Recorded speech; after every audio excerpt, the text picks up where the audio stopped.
અત્યારે આવતી વધારે પડતી કારમાં ટ્રેક્શન કંટ્રોલ સિસ્ટમ આવે છે, જે આપણી સેફટી માટે ખૂબ જ જરૂરી છે.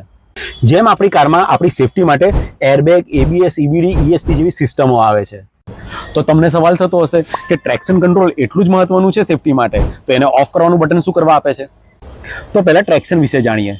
ટાયર અને રોડ વચ્ચે જે ગ્રીપ બને છે એને ટ્રેક્શન કહેવાય છે. અને ટ્રેક્શન કંટ્રોલ કારના ટાયરને ખોટી રીતે સ્પિન અને સ્કીડ થતા રોકે છે, જેથી કાર કંટ્રોલ બહાર ના જતી રહે. અને આ કામ કઈ રીતે કરે છે? જ્યારે કારનું કોઈ એક ટાયર બીજા ટાયર કરતાં વધારે સ્પીડમાં ફરે ત્યારે તેને બ્રેક મારી અને એનો પાવર ઓછો કરી કારને સ્ટેબલ કરે છે.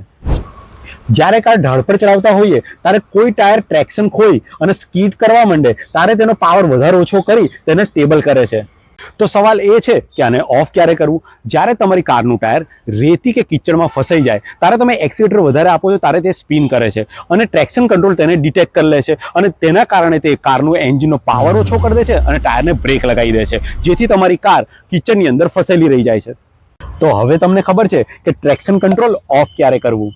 તો હવે તમારી કાર જ્યારે બી કિચડ કે રેતીમાં ફસાઈ જાય ત્યારે ટ્રેક્શન ઓફ કરી દેવું, એ તરત બહાર આવી જશે. અને જો આ ઇન્ફોર્મેશન તમને કામની લાગી હોય તો લાઇક, શેર ને ફોલો કરી દેજો. Good day.